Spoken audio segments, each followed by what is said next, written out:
Good morning, everybody. Welcome to our travel talk this morning. Welcome to those of you who are watching live and to those of you who are watching on YouTube. Our speaker this morning is Asifa Qureshey. Asifa did a talk for us on the Gabon a few Fridays ago, and she's back with us, which is fantastic. Thank you, Asifa. Asifa is actually speaking to us from her home in Hyderabad in India, but she's talking to us about Saudi Arabia and the time that she spent there living and working. So those of you who are on YouTube, please consider liking and subscribing to our YouTube channel. Okay, over to you, Asifa. Hello, we'll start with the map of the country. The sands of Saudi Arabia are about, it's a presentation about the region around Dammam. I lived in Dammam for some time, and I'm going to talk about Dammam, Hufuf, Riyadh, and a little bit about Bahrain, which is another country, but I made a couple of visits there, and it's very interesting. So I'll talk a little bit about Bahrain as well. We start with my the time that I landed in Dammam. So in October of 2018, I went to Dammam, and as with all expatriates, you're given a compound, you're given a flat in a compound to live in. And I lived in a very beautiful compound, really, really beautiful. This compound has had a wall like most houses and most residential complexes. So there was a wall with gates, and those gates were well guarded. So you're very well, you're very secure while you're there. And as you can see from this photograph, it was raining right from the start. It rained quite a lot that year. So it was quite a nice year, not very dry. The mom has everything in it. It's got IKEA, they have McDonald's and Burger King, and they've got everything you can imagine. I even saw a Tim Horton, which is one of my favorites. And so you can't miss anything. You can have Dunkin' Donuts and Krispy Kreme and whatever else you want. It's all there. All kinds of pizzas and all sorts of burgers and practically everything you would want.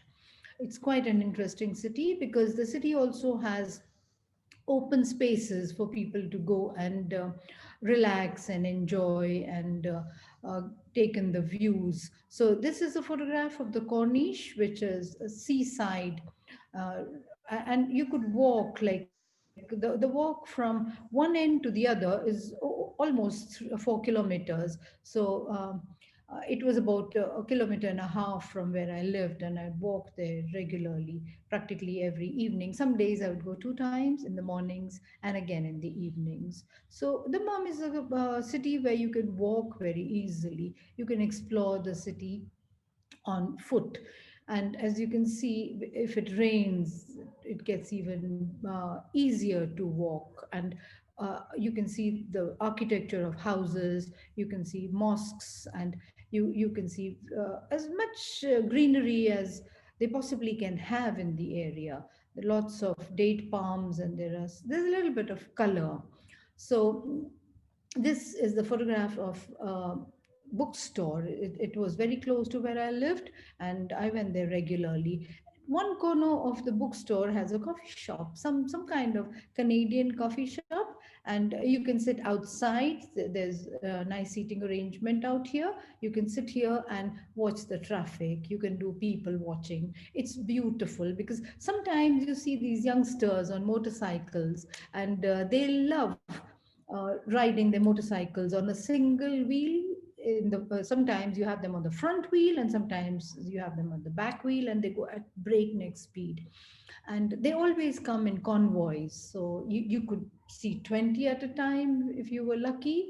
We saw them regularly. It was quite a nice pastime for us because the mom is quite safe. You can walk in the daytime, and you can even walk in the night. It's very well lit, as you can see. And you don't feel uncomfortable walking in the night as well. And so when you're out and about, you can see mosques. There are lots and lots of mosques. Saudi Arabia is 100% Muslim, and so you would have there are a lot of mosques, and they're beautiful. They can be small, some of them are really large, and you're never too far from a mosque. The architecture is beautiful. They all look different. You have domes and minarets, and you have, these public speaking systems where the call for prayer is heard 5 times a day, and people know when it's time for them to go in and offer their prayers.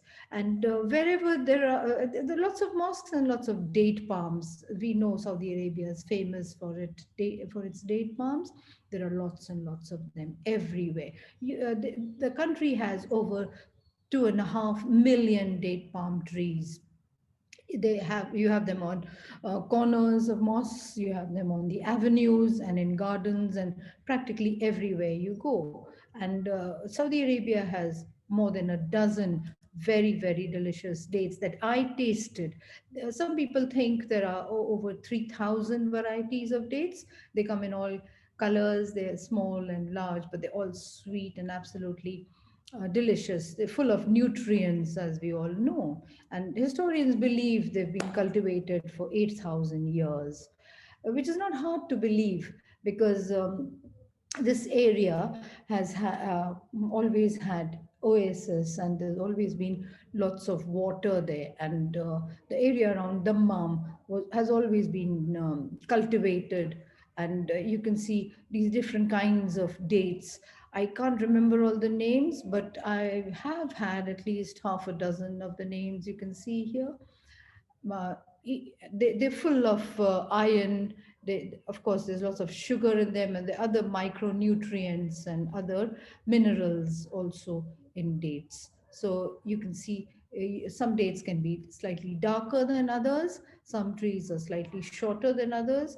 It's a slow growing tree, but it's all over the Dammam region. Now, the Dammam is part of the Eastern Province. It is the capital of the Eastern Province, and it's part of a three-city group. So you have Al Khobar, Dahran, and Dammam. They are like you have twin cities in different parts of the world. You have these triplets. They are kind of joined with each other, and they have no boundaries. They're not separate at all. So I was on the Dammam side of the triplet cities. Now here you can see my friend Sue. Sue and I did a lot of walking, and we loved walking in this area because you could see things like this little um, ship. And of course there are trees that were familiar to me. Here's a gulmohar. We call it gulmohar in India. It's also called the Mayflower, which I think is endemic to Madagascar. You have lots of them in Dammam. So Sue and I went walking. We explored the city all the time. We saw lots and lots of Dammam. And this is close to the sea. It's close to the Arabian Gulf. So you have what is called the Persian Gulf or the Arabian Gulf. And it's very pedestrian friendly because the footpaths are very well constructed. You can walk easily, and if you're close to the ocean, you can also see the beautiful waters of the Gulf. These waters of the Gulf are fairly clean, and they have a the visibility is quite good. Actually, you can see quite a lot. So like I said, when I went to the Dammam, it was raining. It rained quite a lot, and the skies were interesting every evening. Every evening, you could see a different color of the sunset. Sunsets in the Dammam are really beautiful. So this was taken not during sunset. It was taken more during a sunrise at the Corniche, at the Gulf. You can also see lots of birds. We saw flamingos one morning, and you can see flamingos when it's high tide. When the tide goes out, you don't see them. So you can see flamingos only if you are lucky. They're not there all the time. They're not like resident birds of this bit. They are visitors. They come and spend some time in the waters, and obviously these waters are rich in food. They have lots of seafood that flamingos can eat. And so you can see lots of flamingos. We also saw other birds. I have photographs of other birds as well. You can see ducks and plovers and sandpipers and so on. And so here, a typical the neighborhood would look like this. My area where I lived was uh, quite, it wasn't an expensive area, but it wasn't run down either.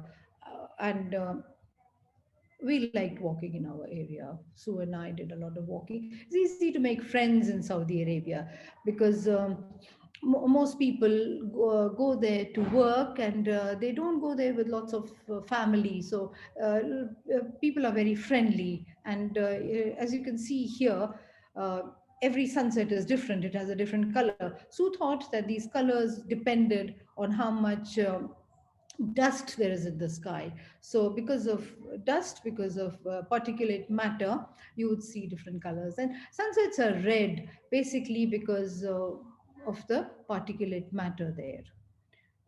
So here is another sunset. I have dozens of photographs of sunsets, each one more beautiful than the other. And yeah, when we done walking, we were returning home, we would stop at a bakery like this. There are lots of bakeries in the mom, and in the bakery you can get freshly baked bread. This is flat bread, and this flat bread is not expensive at all. It costs about a real, 1 real for two flat breads, which is very reasonable. You wouldn't want more. Uh, you can't even finish the two flatbreads that you get for a real. I would eat just one or sometimes even half. They're really nice on their own. You can have them filled with za'atar or filled with cheese or olives or olive oil. You have different varieties of this flatbread. So where there's food, I think there are friends. And we also had lots of very nice restaurants and cafes where you could eat local food, because there's lots of fish available in the oceans. You can have good seafood in the mom. It's nice and fresh, and I think food is subsidized by the government, therefore it's fairly inexpensive. I'm sure coffee is too. So you have this locally made snacks that I liked with my coffee. Arabian coffee is different. Arabian coffee has a lot of cardamom in it, and sometimes they make the coffee with just cardamom and not a lot of coffee beans. So it's different, but it's nice, very refreshing. And you have coffee in small quantities, so you have these little cups where they give you coffee. It doesn't always have milk, it's sometimes black, but they have it in small quantities, and you drink coffee throughout the day. There's no fixed time for coffee. So this is the interior of one of the cafes we went to regularly. We liked spending time here. You could sit on the floor, and you had rest for your hands. You could rest your back, and you could really sit on the floor cross-legged. And I like sitting on the floor cross-legged. And while you're sitting and having your coffee, you can look at all the vintage weapons that are here, swords and little guns and things like that. And here, I think this is a bellows. There are these lovely modern cafes as well with lots of absolutely delicious coffee. And over here, this is my friend. She and I would like Sue, I had other friends, and we always went out for a cup of coffee or a meal. Uh, I have a collection of photographs of people's doors, their gates. Every gate is different. It's differently made. Every gate is beautiful, and all houses are kind of fortified. So you have the house here with uh, walls, absolutely thick walls, and heavy gates. Every house has these beautiful gates. And So I like them and I took their photographs. I took photographs of lots of them. Some people have a few plants outside their walls, outside the fences, and you can have either dates or something like this. This is a frangipani. So if you go for an early morning walk, you can see people washing their gates and their steps and watering the plants that are outside the fence. And the interiors are equally good. I liked gates. I liked the homes that I saw from outside. They were beautiful. Most of them were made of stone. Inside was equally good. This is the inside of a tent, actually. It's not a real home. It's not the actual home, not the main area where people live. This is one of the tents of somebody who invited us to their home. And I asked them if I could photograph their tent, and they let me. And I thought it was beautiful. It had all sorts of carpets on the floor, and it even had skins of hyenas, and there's a little animal skin here. So I took photographs of those skins as well. And hyenas, they say. Yes. Not a lot of deer, not a lot of tigers or lions, but a number of hyena skins. Um, Dammam has this very, very beautiful King Abdul Aziz Center for World Cultures.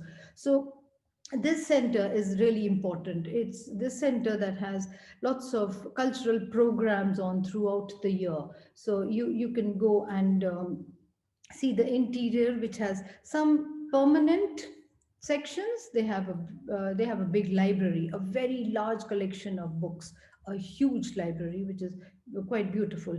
And there are other things as well.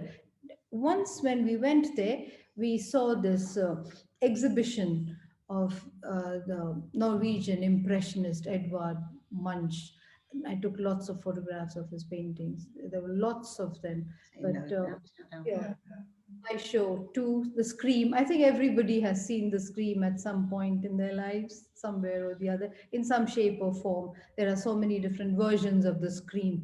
This one was on display at the Center for World Cultures at that point.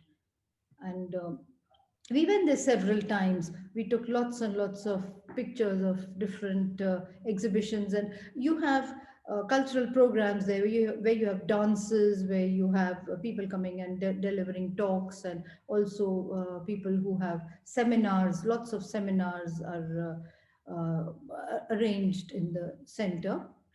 And we went to a couple of dances. But the thing about dances is that only men are allowed to dance. So you could see men musicians, or concerts where they were just men. So you can't really see men and women as part of a troupe of dancers. I didn't see any of that.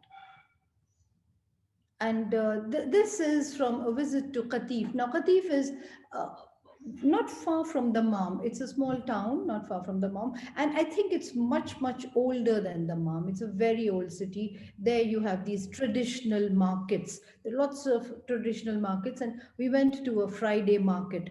So in the Friday market, you can see traditional stuff. And you can see thousands and thousands of these beautiful baskets, all made from date leaves. These are all made from date palm leaves. And my friend Sue got some. She loved them all. We both liked them a lot. I got a couple. I bought a few of them, and she bought a lot. She took them all to New Zealand, which is where she is from. And we had a beautiful time in Qatif. We actually stopped outside a cafe to ask for directions. We saw these people sitting outside the cafe having a cup of tea, and they invited us in. They said, "Oh, come into the cafe." We went in and we saw people eating their breakfast. So, breakfast was simple: boiled eggs, a couple of these flatbreads, and tea or coffee. You could choose, you could either have tea or coffee, and they bought breakfast for us. Sue and I were treated to a delicious breakfast, all freshly boiled eggs and freshly made bread. That was nice. That was really nice. It was nice to have somebody buy food for you. They're very hospitable, very friendly, very generous, very, very generous. I have to say, people are really generous. When we had finished the tour of Qatif, we asked somebody for directions to the bus stop. We said, could you please tell us where the bus stop is because we want to go back to Dammam. And so this man says, oh, you're going back to Dammam. Oh, I'll drop you. And he dropped us. It wasn't on his way. He had nothing to do with Dammam. He was not going to Dammam that day. He just offered to send to drop us, and we took his offer and he brought us home. So people are like that. The people we met in Saudi Arabia, the people Sue and I met, were very friendly. And I mean, I've never really had somebody go out of their way and drop me home just because they thought it was pointless directing us to the bus stop and letting us go in a bus. Now, Qatif is a town which is very beautiful, but there's another place called Al Hufuf. Hufuf is the capital of Al Ahsa. Al Ahsa is the province which is close to Dammam. Now, Dammam and Al Ahsa and all that is the eastern province. This region is called the eastern province. Saudi Arabia is quite a big country. I think it's the 13th largest country in the world by land. The land uh, that it occupies is, I think, 13 most largest. And it's quite a vast country, lots of sand, lots of desert. But you have Al Ahsa, which is on an oasis. This oasis is one of the biggest in the world. And because this oasis has been there for a long time, I think people have been living in Al Ahsa and in Al Hufuf for many thousand years, for a long, long time. There's a very ancient civilization. So we went to Al Ahsa. I went there a couple of times. Like I said, I was out and about all the time. I didn't spend any time at home. I was always either exploring Dammam or going into towns that were close by. So this was our first visit to Al Hufuf, which is the capital of Ahsa. And this area is a UNESCO World Heritage Site. UNESCO World Heritage Site because it's an oasis and because it's got beautiful markets and it's got a very unique culture and a very unique geography. So in Al Ahsa, you can go to this Qasaria Souk, which is quite an old souk. The souk is also a World Heritage Site for over 400 shops, and these shops sell everything. Um, the traditional clothes of Saudi Arabia, they sell pots and pans and incense holders. So you can get one of these and you can put live coals in them and have incense. So there's lots of stuff available. The market is really, really beautiful. I've got hundreds of photographs of the market, but I thought I'll show you just a few to give you an idea. Obviously, I am not a shopper. I don't really shop much, but I like natural sights. So the other thing that you can see in Al Ahsa is this Jabal Qara. Jabal Qara is it's lots and lots of caves. It's mushrooms, rocks of mushroom formation, and there's lots of limestone in it. And because of limestone, and because there are lots of layers, it looks really beautiful, different colors. You can see a number of colors, and also in these mountains, in the different layers of these rocks and caves, you can find fossils, lots of fossils. And so there are fossils of um, marine animals, calcareous fossils, fossils of Cretaceans. That makes people believe that this area could have been under the ocean like 100 million years ago because of what they're finding there now. And so you can spend a whole day here because these mountains are they have lots and lots of caves and lots of paths. You can just walk into the paths, and we some of the caves were closed, but you can like walk this way and you can see different layers of rock and different layers of minerals. So each one of these has got different mineral composition. and also it's got different kinds of fossils in it. And so you see, you walk through this. It's quite cool inside. It's quite nice, very clean, very well maintained. And I think they get about 60,000 visitors a year. It's really popular.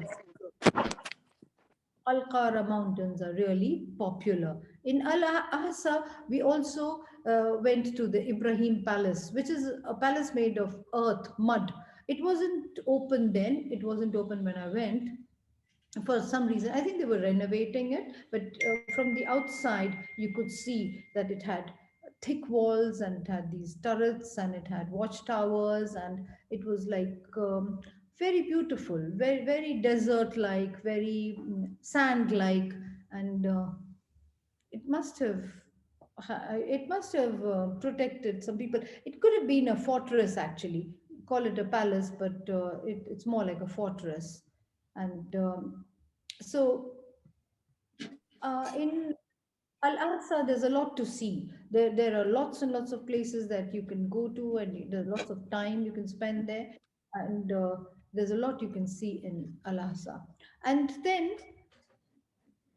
because Bahrain is not very far, if you see, Bahrain is really close. It's about 5 kilometers. There's a causeway. They've built a causeway from Dammam and Dahran to Bahrain. So you can go over the causeway, and Bahrain is quite close. We went to Bahrain as well. I went there a couple of times.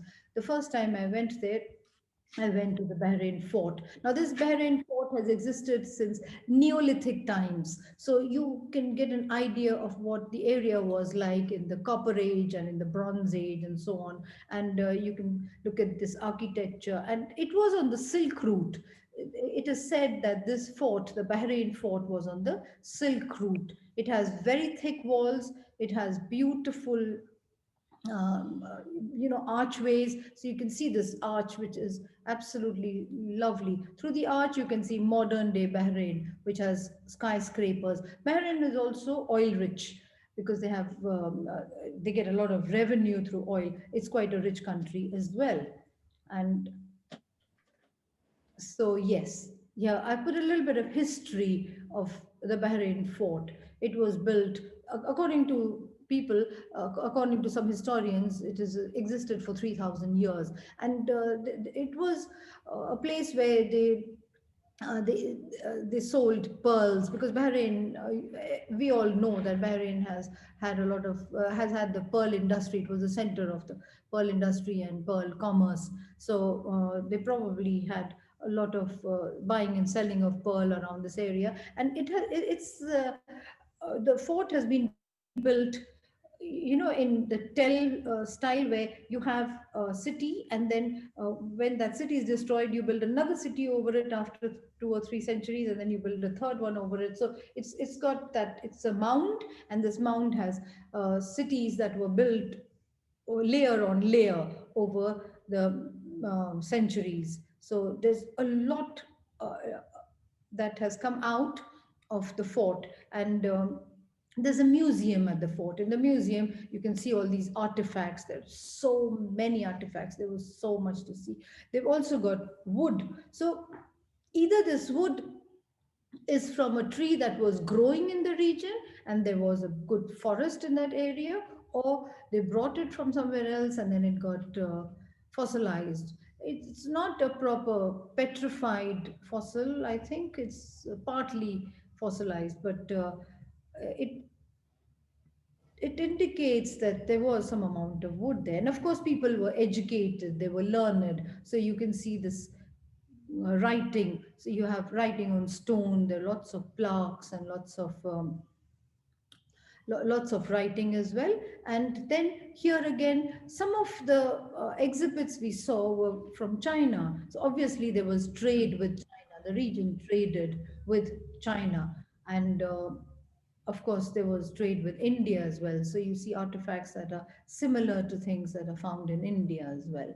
And in Bahrain, you look at the fort, you look at the old, you look at the ancient, and then you go to the modern Bahrain, the oil fields of Bahrain. We were lucky. I wasn't expecting to see all this. I didn't know I was going to go through the oil fields. You literally can go through the oil fields if you want to look at something called the tree of life. And I'll show you the tree of life in a minute. So you have these oil rigs.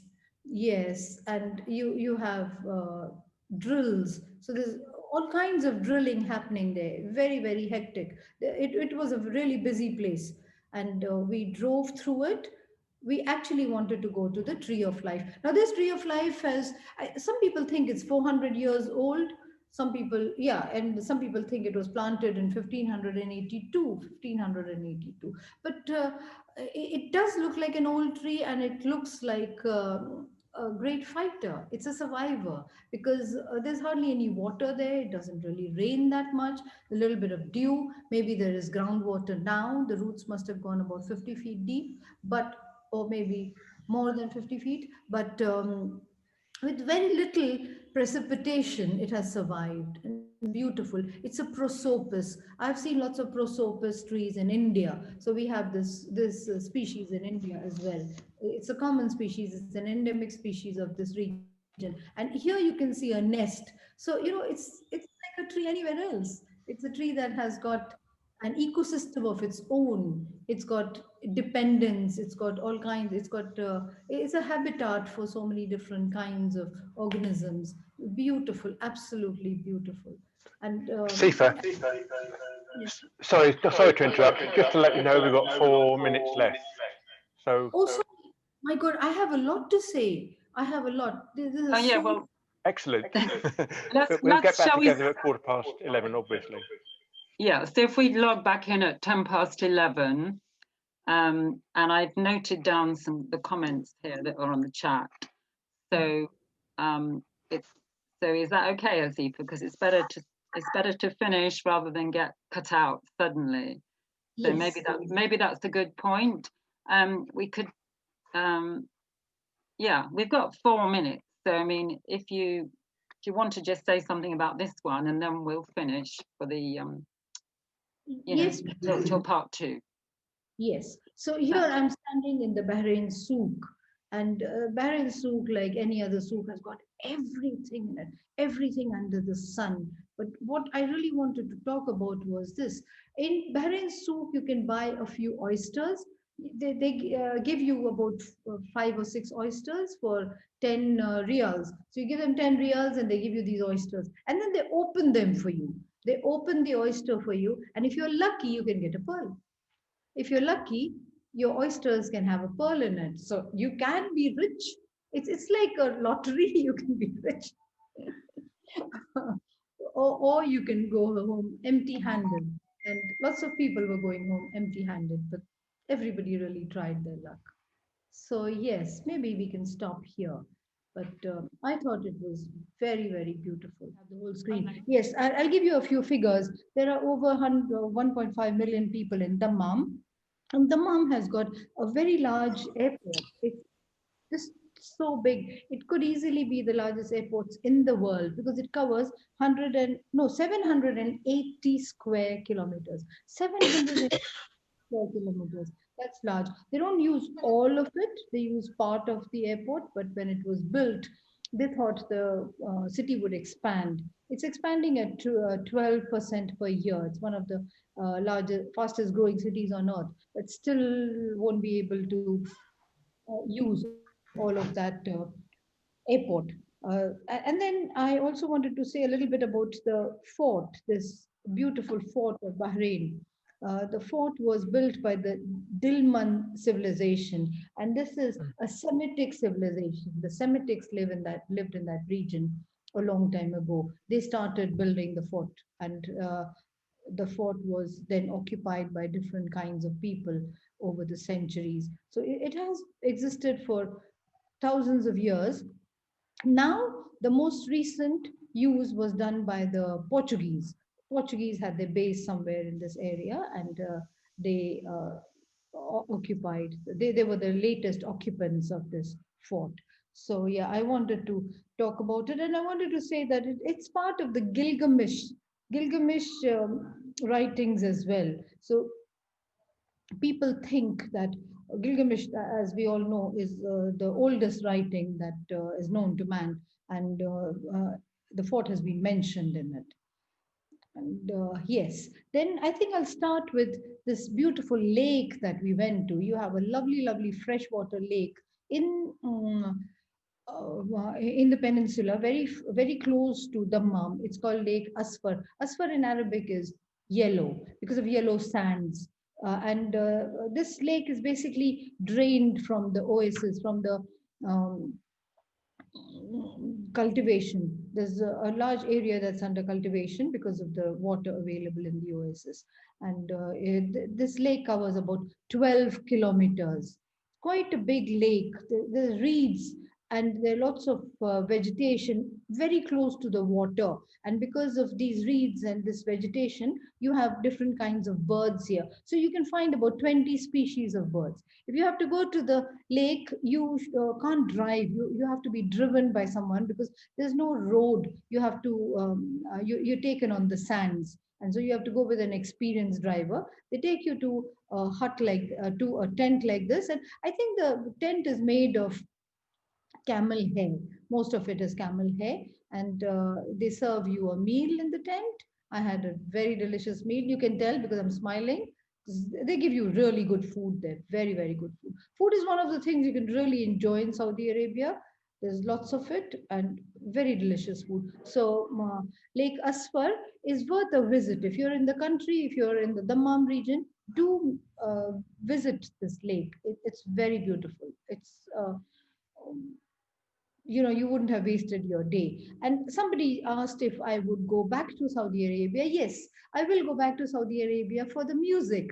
Saudi Arabia has got such good music. The real, actual Arabian music is very melodious. And if I may, I would like to play a video of this beautiful musician. He played music for us, and I just loved it. He was so good.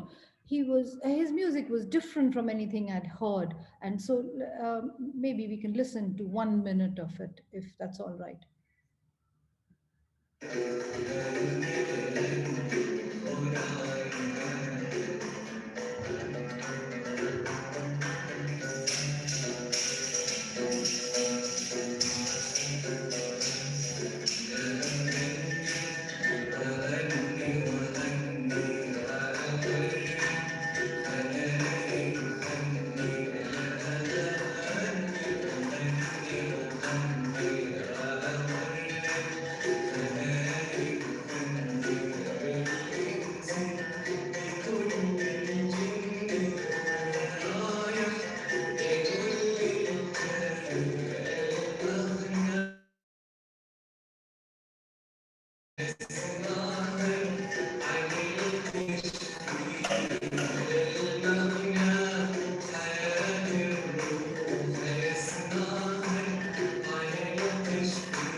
Yeah, I think I will go back for this music.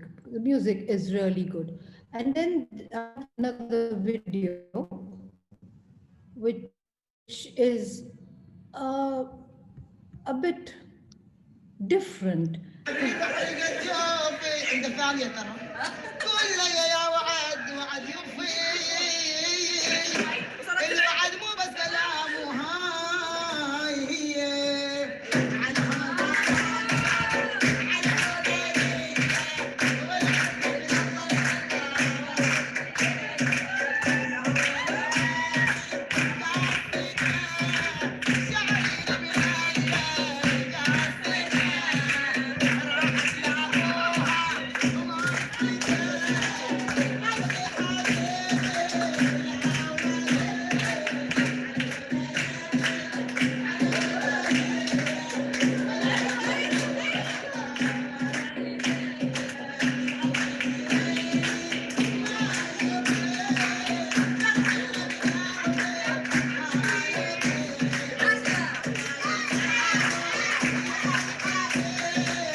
Yes, so I would be happy to hear some more of that music. That was really good. And as you can see in the earlier video of mine, you have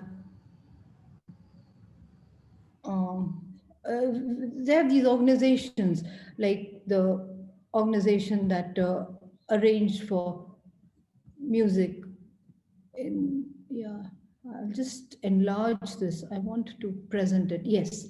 So here we are. So yes, the music is very different, very nice, and it doesn't involve too many instruments, few instruments, but the voice and the method and the way they play it is really nice. So from there now, I would like to discuss the public transport of the country. The public transport is quite good. Inexpensive, we know, because there's so much petrol. It's quite inexpensive to run a car or to take a taxi, or there are trains. And this is the railway station of Dammam. I thought the railway station of Dammam was very similar to the railway station of Riyadh. They looked very much alike. And I went to Riyadh 2 times. I took the train both times. I didn't want to fly because I wanted a different experience. And you can get a different experience. You can go into Riyadh on the train, and Riyadh, as you know, is the capital. It's beautiful, it's big, it's got almost 5 million people living in it, and it was rebuilt recently. In Riyadh, the most important landmark is the Kingdom Tower. You can go to the Kingdom Tower and then you can walk across from one side to the other. There's a bridge here. So you go atop that bridge, and from the top of the bridge, you can see the rest of the town. You can see Riyadh, and Riyadh looks like this from the tower. I took a photograph of the city from the tower, and this is what it looks like. It's quite nice, different but nice. It's got 99 stories, the Kingdom Tower, quite a tall tower, and quite beautiful. So here, somewhere here, you have this bridge that you could walk on, and I stood at some point over here and took the photograph. Like all towers, there is a mall. There's a huge mall, massive, very beautiful. It's got everything in it. There's Calvin Klein and Christian Dior and Yves Saint Laurent and Prada and everything. You name it, and it's there. Not much use to me because I like this. This is what I enjoy: the trees and plants and parks, and they've got about almost 2.5 million date palms in the country. 2.5 million, and there are several varieties of dates. So you find the date palm everywhere. It lines all their avenues, it's there in their parks, it's practically everywhere. And so we went to a park which is in the grounds of the National Museum. There's a beautiful National Museum in Riyadh, which showcases the history and the culture of Arabia. It tells you a lot about the past and the present, and maybe a little bit about the future of the country. It's very nice, and the grounds are really beautiful, stunning grounds. You've got thick, rich lawns, lots and lots of flowers, plenty of flowers, and it's like you've gone into an Arabian Nights story. This, my friends, is my last slide. And I actually wanted to use this time to listen to the music. So, I can go back to the music if you like, or I can, yeah, talk a little bit about the mom or my experience there, or anything else. But these are my 81 slides, 82 slides. So, Okay, yeah, so that's what the end of your photo presentation. that's right. Yeah, okay, right. So, okay, well, that was fantastic. Thank you so much. That was absolutely brilliant. And as someone has just commented in the chat box, a fascinating insight into the everyday life, rhythms, sights, and experiences of a country rarely seen in the UK. Refreshing perspective beyond the norms of politics and religion. Very informative and enjoyable. Thank you. So I think we would all say here to that. Thank you very much, Asifa, for that. And someone has commented that Birgit, just in the past 6 months, they have built another amazing 10 to 20 skyscrapers, all equally remarkable as the Kingdom Tower. Riyadh is having an incredible growth frenzy. I love the bridge. And the instrument is called, I don't know how you pronounce that, OUD, the instrument that was played. That's an, Patricia, this is Jean. Yeah, it's an ode.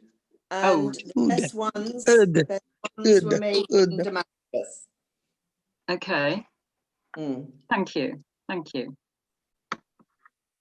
It's interesting when Asifa had photographed the lady who was singing, she wasn't able to show her face, which I guess we all find quite shocking and a bit distressing, really.